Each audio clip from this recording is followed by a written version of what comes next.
Assalamualaikum warahmatullahi wabarakatuh.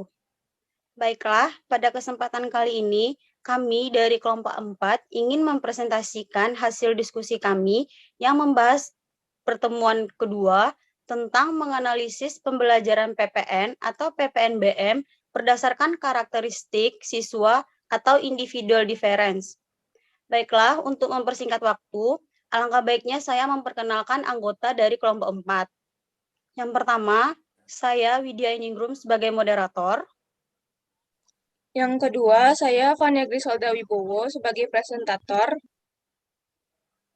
Yang ketiga, saya Sabrina Muani Putri sebagai presentator.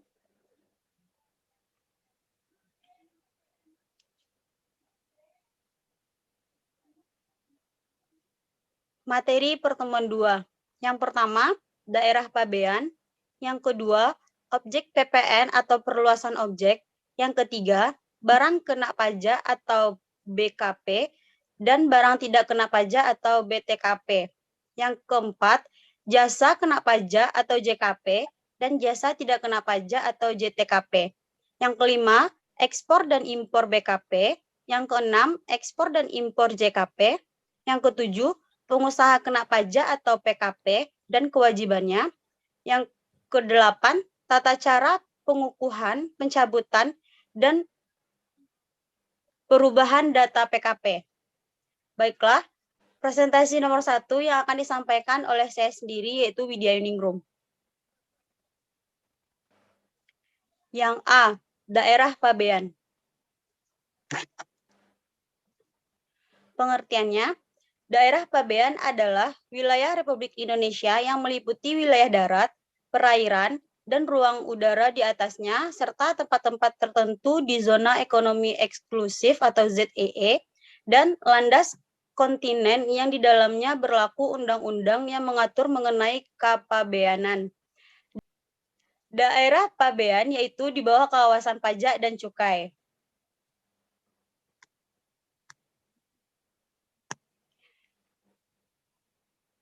Pengusaha yang melakukan penyerahan BKP atau penyerahan JKP di dalam daerah pabean dalam melakukan ekspor BKP berwujud ekspor JKP dan ekspor BKP tidak berwujud diantaranya yang pertama, melaporkan usahanya untuk dilakukan sebagai PKP ke kantor pelayanan pajak di mana pengusaha tersebut bertempat kedudukan. Yang kedua, memungut PPN atau PPNBM yang terutang atas transaksi penyerahan BKP atau JKP. Yang ketiga, menyetorkan PPN yang masih harus dibayar dalam hal pajak keluaran lebih besar daripada pajak masukan yang dapat dikreditkan serta menyetorkan PPNBM yang terutang paling lambat sebelum SPT masa PPN dilaporkan ke kantor pelayanan pajak di mana pengusaha tersebut terdaftar sebagai pengusaha kena pajak. Yang keempat, melaporkan perhitungan PPN atau PPNBM ke kantor pelayanan pajak di mana pengusaha tersebut terdaftar sebagai PKP paling lambat pada akhir bulan berikut setelah terjadinya penyerahan barang kena pajak atau jasa kena pajak.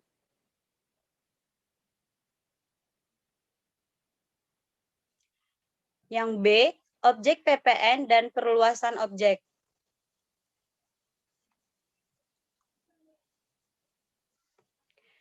Berdasarkan Undang-Undang Nomor 42 Tahun 2009 tentang Pajak Pertambahan Nilai Barang dan Jasa dan pajak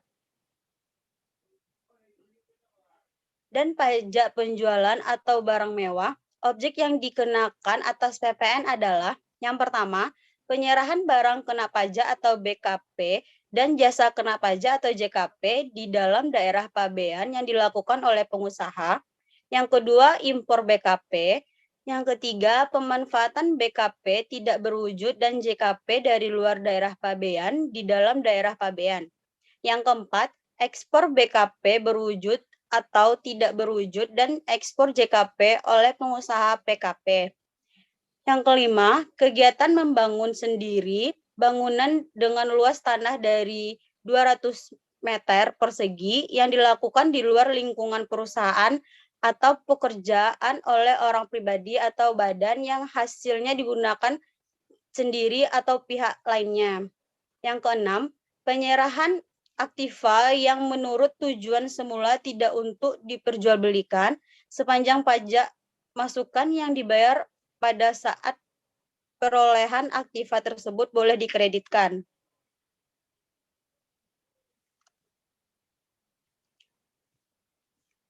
Terdapat jenis barang yang tidak dikenakan PPN diantaranya. Yang pertama, barang hasil pertambangan atau pengeboran bumi. Yang kedua, barang kebutuhan pokok seperti beras, jagung, susu, daging, sayur, dan lainnya. Yang ketiga, makan dan minuman yang disajikan di restoran atau rumah makan. Yang keempat, uang, emas batangan, dan surat berharga. Yang kelima, jasa pelayanan medis, pelayanan sosial, jasa keuangan, asuransi, pendidikan, dan sebagainya.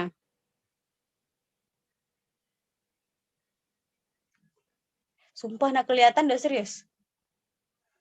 Belum, pakai handphone belum.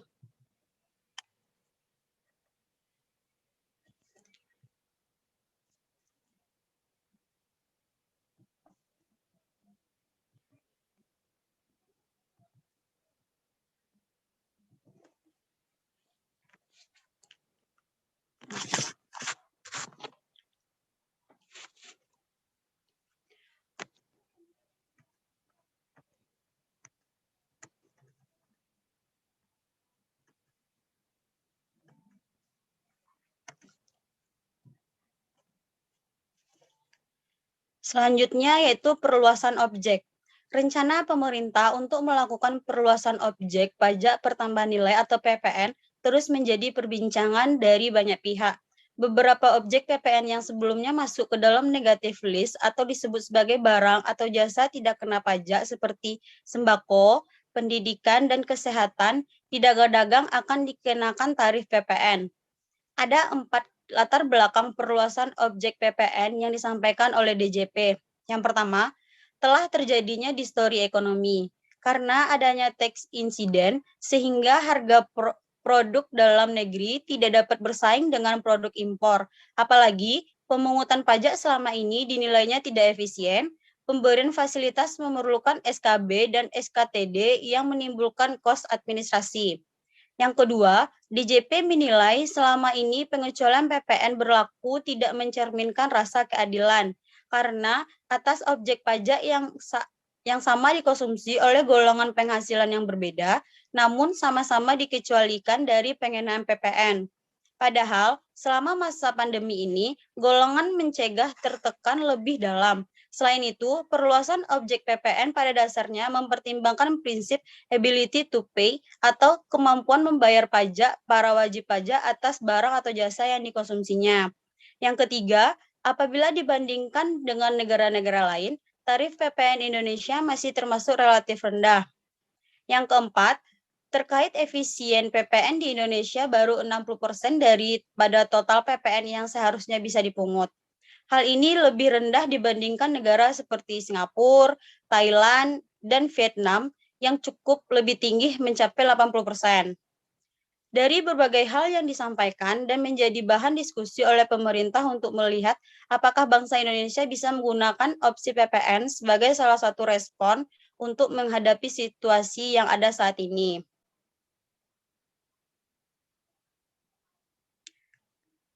Baiklah, presentasi selanjutnya akan disampaikan oleh Fania. Kepada Fania kami persilakan. C. Barang kena pajak atau BKP dan barang tidak kena pajak atau BTKP. Pengertian BKP, barang kena pajak atau BKP merupakan barang berwujud yang menurut sifat atau hukumnya dapat berupa barang bergerak atau barang tidak bergerak dan barang tidak berwujud yang dikenakan pajak berdasarkan Undang-Undang PPN.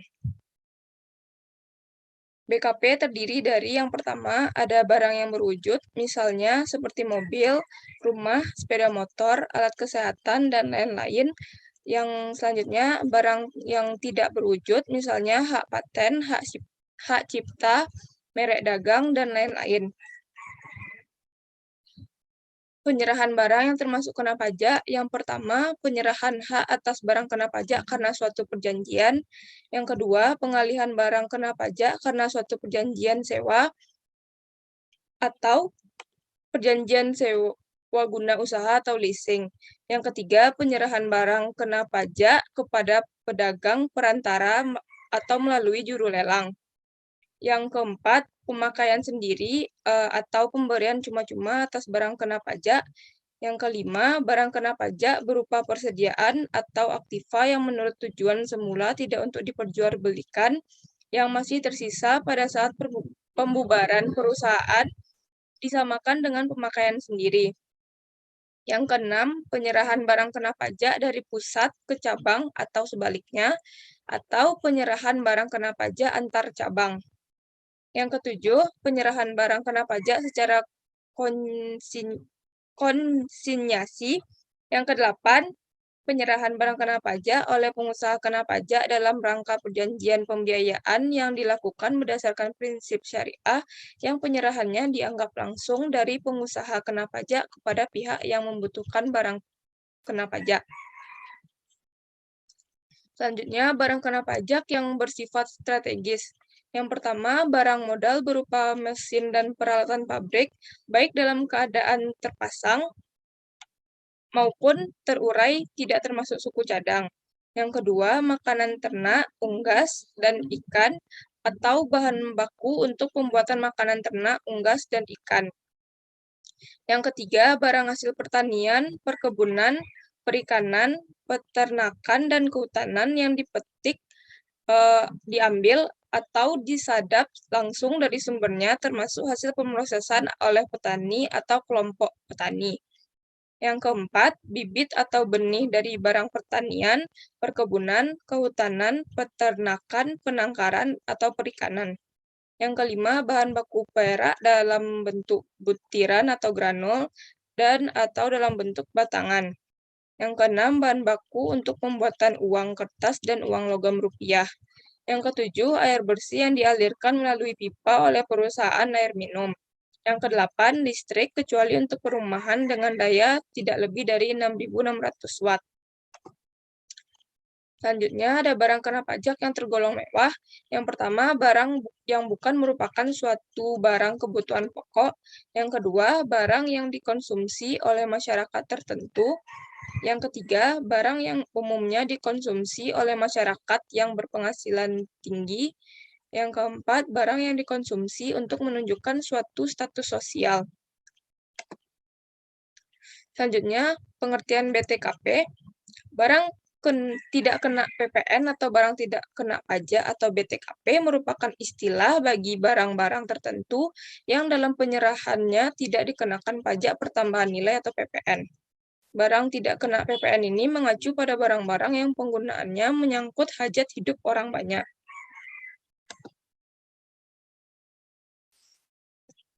Selanjutnya, jenis barang yang tidak dikenakan pajak. Yang pertama itu barang hasil pertambangan atau pengobaran yang diambil langsung dari sumbernya. Contohnya seperti minyak mentah, gas bumi, panas bumi, asbes, batu permata, batu bara, dan lain sebagainya.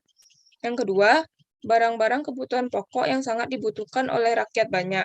Contohnya seperti beras, gabah, jagung, kedelai, daging, telur, susu, buah-buahan, dan lain sebagainya. Yang ketiga, makanan dan minuman yang disajikan di hotel, restoran, rumah makan, warung, dan sejenisnya yang dikonsumsi di tempat atau tidak, dan tidak termasuk makanan dan minuman yang diserahkan oleh usaha jasa boga atau catering. Yang keempat, uang, emas batangan, dan surat berharga. Hal ini dikarenakan nilai nominal dan fisiknya berbeda, apalagi dibandingkan dengan nilai intrinsiknya. Emas perhiasan tetap dikenakan pertambahan nilai atau PPN. Selanjutnya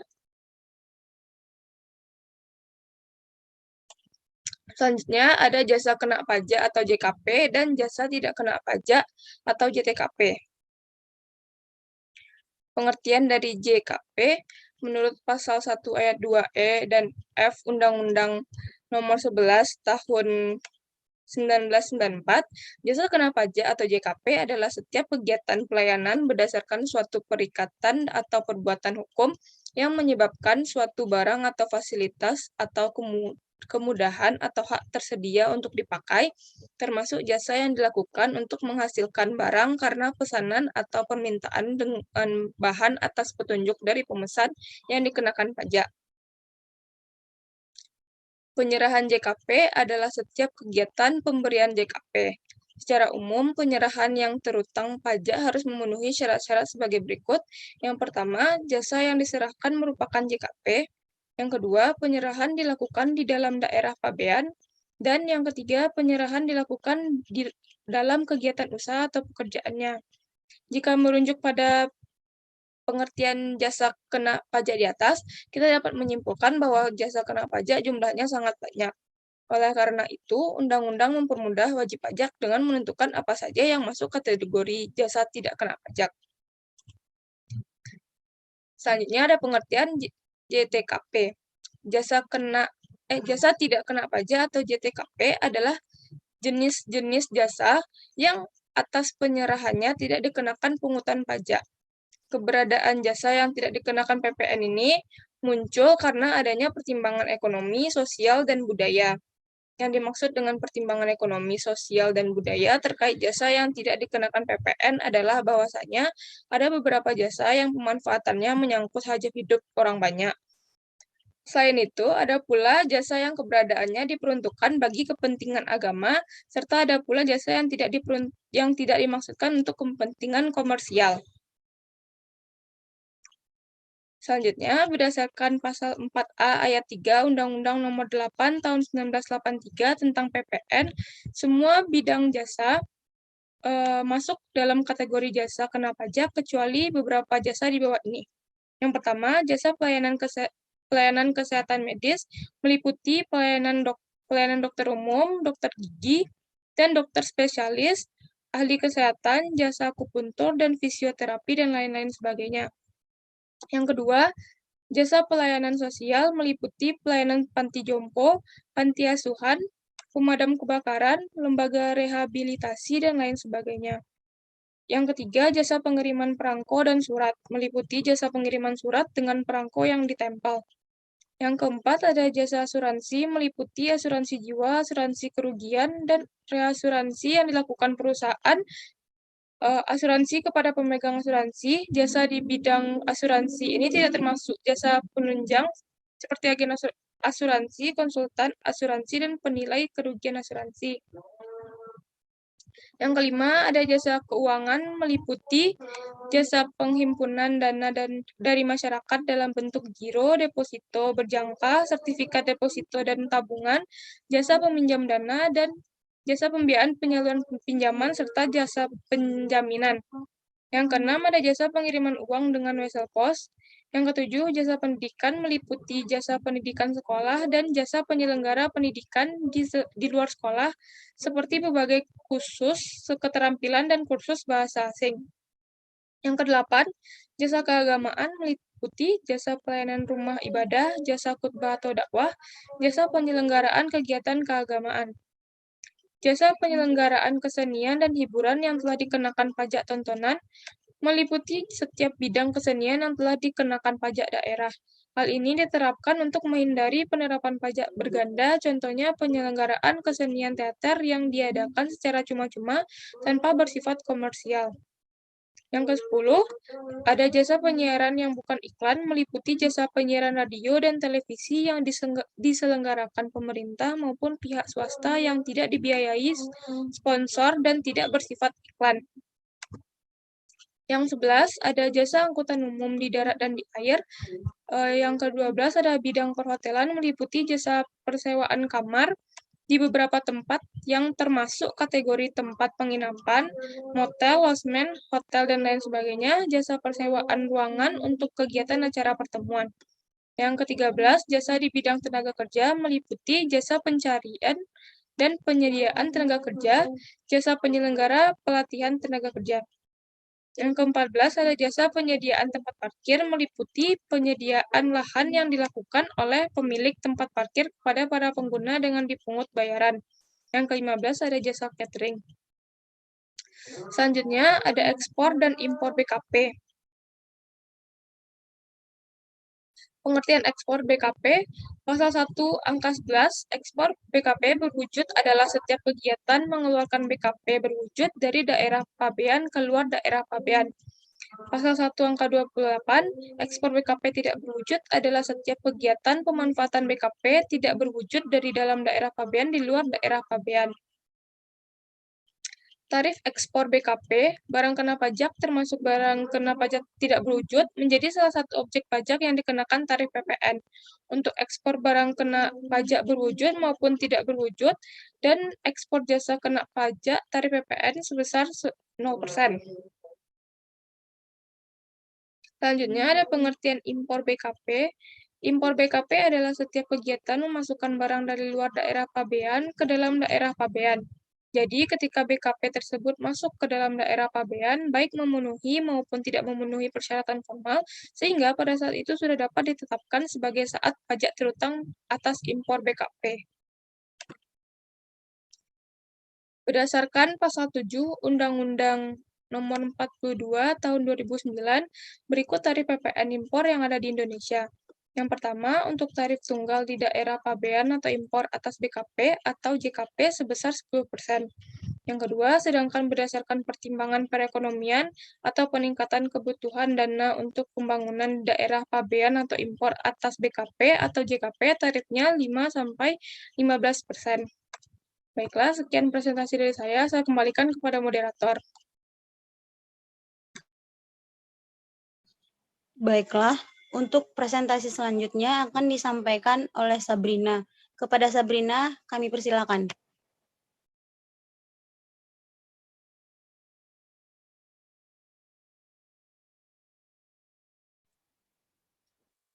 F. Ekspor dan impor JKP. Ekspor JKP.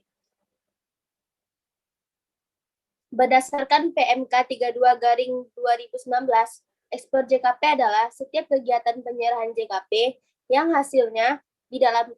dihasilkan di dalam daerah pabean untuk dimanfaatkan oleh penerima ekspor JKP di luar daerah pabean. Dengan kata lain, kegiatan ekspor merupakan kegiatan pelayanan di dalam daerah pabean yang menyebabkan suatu barang, fasilitas, kemudahan, atau hak tersedia untuk dimanfaatkan di luar daerah pabean. Kata kunci yang perlu diingat untuk ekspor jasa adalah kegiatan dan manfaat, di mana kegiatan dilakukan di Indonesia, namun manfaatnya ada di luar negeri. Tidak semua jasa dapat diekspor. Ada kriteria tertentu untuk menentukan jenis-jenis jasa yang dapat diekspor. Dalam PMK 32/2019, ada 3 jenis kegiatan ekspor jasa, yaitu yang pertama, kegiatan yang melekat pada barang bergerak yang dikeluarkan untuk dimanfaatkan di luar daerah pabean. Yang kedua, kegiatan yang melekat pada barang tidak bergerak yang berada di luar daerah pabean. Yang ketiga, kegiatan selain kegiatan di atas yang hasilnya diserahkan untuk dimanfaatkan di luar daerah pabean dengan cara penyampaian langsung atau tidak langsung, antara lain melalui pos dan saluran elektronik atau berupa penyediaan hak untuk dipakai atau diakses di luar daerah pabean. Selanjutnya, ekspor jasa selain jasa yang melekat pada barang. Jenis JKP berupa kegiatan pelayanan selain yang melekat pada barang yang hasilnya diserahkan untuk dimanfaatkan di luar daerah pabean, meliputi baca jasa teknologi dan informasi. Yang pertama, jasa penelitian dan pengembangan atau research and development. Yang kedua, jasa persewaan alat angkut berupa persewaan pesawat udara atau kapal laut untuk kegiatan penerbangan atau pelayanan internasional. Yang ketiga, jasa konsultansi bisnis dan manajemen, jasa konsultasi hukum, jasa konsultasi desain arsitektur dan interior, jasa konsultasi sumber daya manusia, jasa konsultasi keinsinyuran atau engineering service, jasa konsultasi pemasaran atau marketing service, jasa akuntansi atau pembukuan, jasa audit laporan keuangan, dan jasa perpajakan. Yang keempat, jasa perdagangan berupa jasa mencarikan penjual barang di dalam daerah pabean untuk tujuan ekspor. Yang kelima, jasa interkoneksi, penyelenggaraan satelit atau komunikasi atau konektivitas data. Adapun jasa teknologi dan informasi meliputi. Yang pertama, layanan analisis sistem komputer, antara lain pemecahan masalah yang membutuhkan dukungan teknologi informasi. Yang kedua, layanan perancangan sistem komputer, antara lain spesifikasi perinti keras atau hardware, piranti lunak atau software, dan jaringan komputer yang dibutuhkan. Yang ketiga, layanan pembuatan sistem komputer atau situs web menggunakan bahasa pemrograman, antara lain layanan pembuatan aplikasi. Yang keempat, layanan keamanan teknologi informasi atau IT security, antara lain perlindungan informasi pada saat informasi diproses, ditransmisikan, atau disimpan. Yang kelima, layanan pusat kontak atau kontak center, antara lain pemberian jawaban atau tindak lanjut atas pertanyaan dan pernyataan yang disampaikan kepada pusat kontak. Yang keenam, layanan dukungan teknik, antara lain layanan yang penanganan masalah pelanggan atau klien dalam penerapan, pemakaian, pemrosesan data, dan konfigurasi piranti keras atau hardware, piranti lunak atau software, dan jaringan komputer.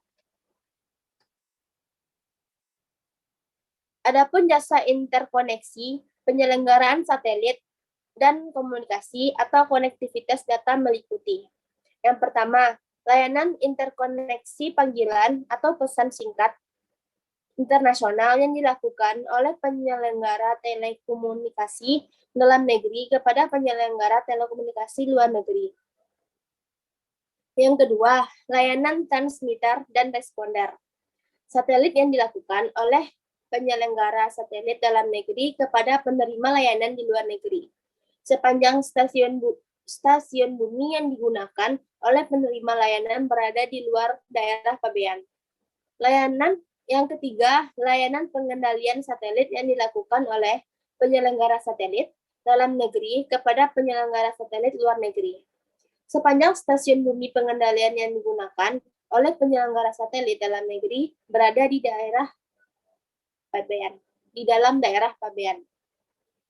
Yang keempat, layanan ketersambungan internet global melalui jaringan publik atau privat yang dilakukan oleh penyelenggara jaringan dalam negeri kepada penerima layanan di luar negeri. Selanjutnya, persyaratan ekspor JKP yang dikenakan tarif PPN 0%. Satu kegiatan jasa yang dilakukan di Indonesia dan penerima manfaat atas jasa tersebut berada di luar negeri dapat dianggap ekspor jasa dan dikenakan tarif PPN sebesar 0% apabila memenuhi dua persyaratan berikut. Persyaratan pertama yaitu didasarkan atas perikatan atau perjanjian tertulis antara pengusaha kena pajak atau PKP dengan penerima ekspor JKP yang mencantumkan dengan jelas jenis, rincian kegiatan yang dihasilkan di dalam daerah pabean untuk dimanfaatkan di luar daerah pabean oleh penerima ekspor JKP dan nilai penyerahan. Yang kedua, terdapat pembayaran disertai dengan bukti pembayaran yang sah dari penerima ekspor JKP kepada PKP sehubungan dengan ekspor JKP.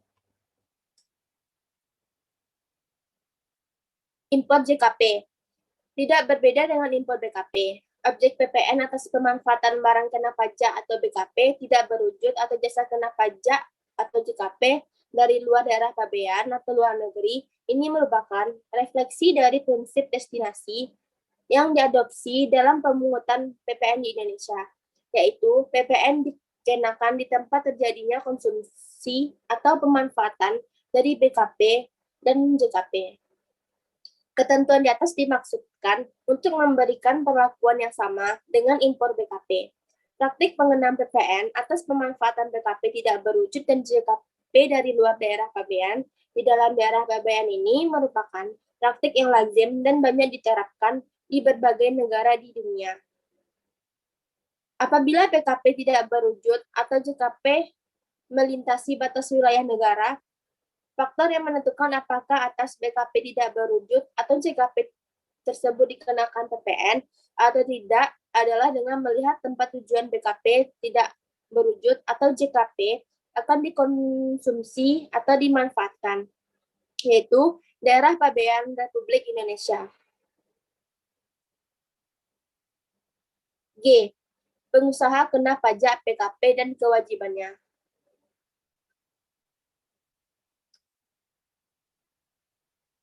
Pengusaha kena pajak, sering disebut PKP, adalah pengusaha yang melakukan penyerahan barang kena pajak atau penyerahan jasa kena pajak yang dikenakan pajak berdasarkan Undang-Undang Pajak Pertambahan Nilai atau Undang-Undang PPN 1984 dan perubahannya. Tidak termasuk pengusaha kecil yang batasannya ditetapkan dengan keputusan Menteri Keuangan, kecuali pengusaha kecil yang memilih untuk dikukuhkan sebagai pengusaha kena pajak. Sedangkan pengusaha dapat didefinisikan sebagai orang pribadi atau badan dalam bentuk apapun yang dalam kegiatan usaha atau pekerjaannya menghasilkan barang, mengimpor barang, mengekspor barang, melakukan usaha perdagangan, memanfaatkan barang tidak berwujud dari luar daerah pabean, melakukan usaha jasa, atau memanfaatkan jasa dari luar daerah pabean. PKP untuk para pengusaha memiliki beberapa fungsi antara lain. Yang pertama, pengawasan hak dan kewajiban PKP di bidang PPN dan PPNBM. Yang kedua, identitas PKP yang bersangkutan. Yang ketiga, pemenuhan kewajiban pajak pertambahan nilai atau PPN dan pajak penjualan barang mewah.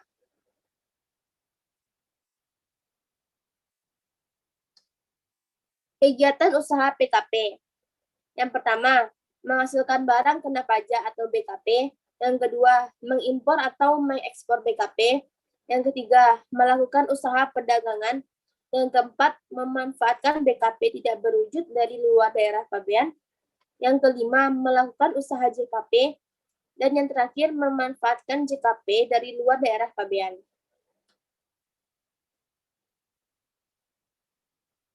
Perbedaan PKP dan non-PKP. Seperti yang sudah dijelaskan di atas, PKP adalah pengusaha baik orang pribadi maupun badan yang melakukan penyerahan barang kena pajak atau BKP dan jasa kena pajak atau JKP yang dikenakan pajak. Namun, perlu diketahui bahwa pengertian PKP tidak termasuk pengusaha kecil, kecuali jika pengusaha kecil tersebut ingin perusahaannya dikukuhkan sebagai PKP. Sedangkan pengusaha non-PKP adalah pengusaha yang belum dikukuhkan sebagai PKP. Kewajiban PKP. Yang pertama, memungut PPN atau PPNBM terutang. Yang kedua, menyetorkan PPN atau PPNBM terutang yang kurang bayar. Yang ketiga, melaporkan atau menyampaikan SPT masa PPN atau PPNBM yang terutang.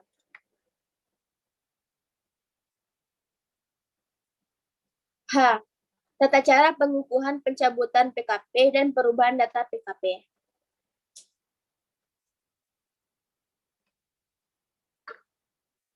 Tata cara pengukuhan. Permohonan pengukuhan pengusaha kena pajak disampaikan secara elektronik atau tertulis, serta dilampiri dengan dokumen yang disyaratkan. Permohonan secara elektronik disampaikan melalui saluran tertentu yang ditetapkan oleh Direktur Jenderal Pajak. Permohonan secara tertulis dapat disampaikan dengan yang pertama secara langsung, yang kedua melalui pos dengan bukti pengiriman surat, atau yang ketiga melalui perusahaan jasa ekspedisi atau jasa kurir dengan bukti pengiriman surat. Selanjutnya, permohonan pengukuhan PKP secara online. Permohonan pengukuhan PKP dilakukan secara elektronik dengan mengisi formulir pengukuhan pengusaha kena pajak pada aplikasi e-registration pajak yang tersedia pada laman web Direktorat Jenderal Pajak. Pasal 16 ayat 2 PER 20-PJ 2013.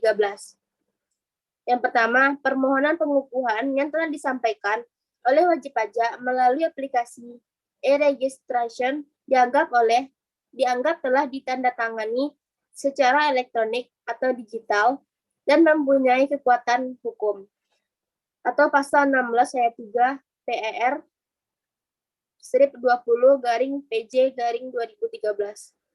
Yang kedua, WP wajib pajak yang telah menyampaikan formulir pengukuhan PKP melalui aplikasi e-registration harus mengirim dokumen yang disyaratkan ke KPP yang wilayah kerjanya meliputi tempat tinggal atau tempat kedudukan atau tempat kegiatan usaha wajib pajak.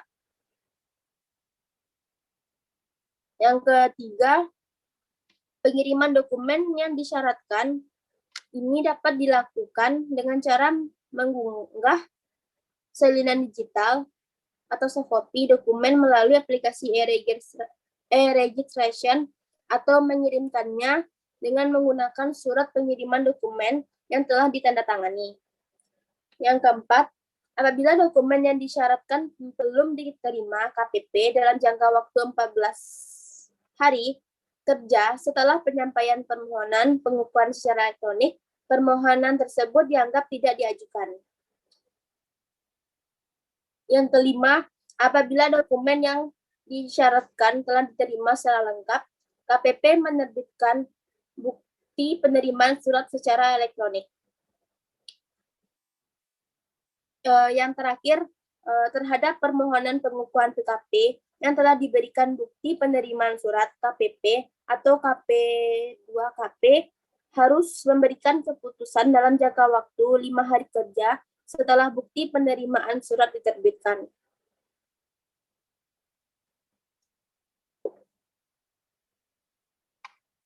Selanjutnya, permohonan pengukuhan PKP secara tertulis. Dalam hal WP, tidak dapat mengajukan permohonan pengukuhan secara elektronik. Permohonan pengukuhan dapat dilakukan dengan menyampaikan permohonan secara tertulis.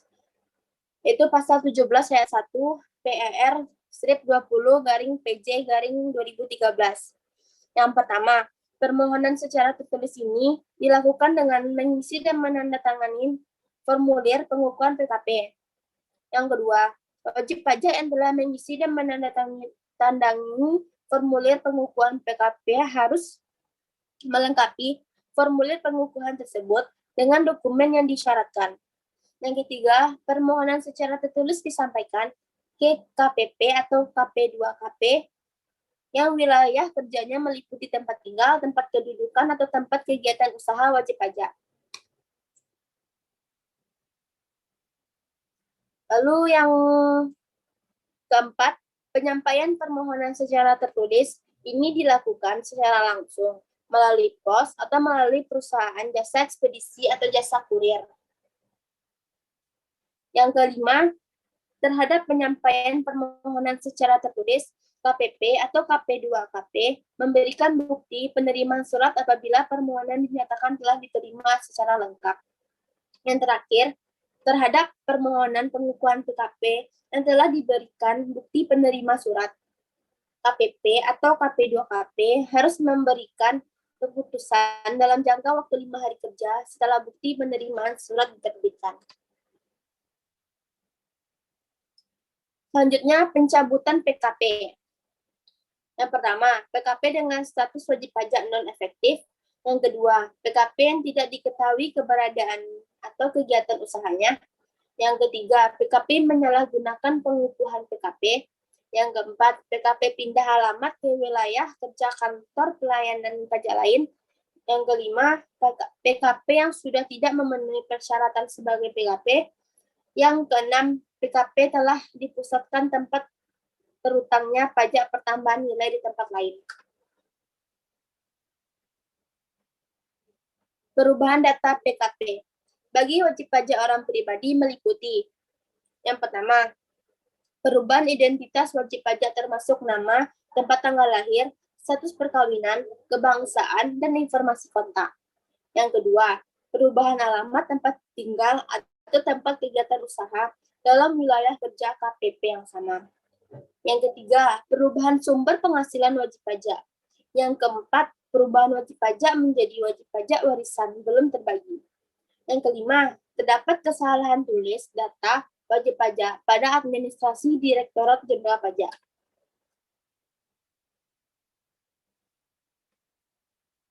Bagi wajib pajak badan meliputi. Yang pertama, perubahan identitas wajib pajak yang tidak mengubah bentuk badan hukum. Yang kedua, perubahan alamat tempat kedudukan atau tempat kegiatan usaha dalam wilayah kerja KPP yang sama. Yang kedua, perubahan jenis usaha wajib pajak. Yang keempat, perubahan struktur permodalan atau kepemilikan wajib pajak badan yang tidak mengubah bentuk badan hukum. Yang kelima, terdapat perbedaan antara data terkait kategori dan bentuk badan pada basis data perpajakan dengan kategori atau bentuk badan usaha wajib pajak yang sebenarnya dan yang seharusnya tercatat dalam basis data perpajakan dari sejak terdaftar sesuai dengan dokumen yang disampaikan oleh wajib pajak. Sekian hasil dari kelompok 4. Apabila ada kesalahan, tolong dimaafkan. Wabillahi taufiq wal hidayah. Assalamualaikum warahmatullahi wabarakatuh.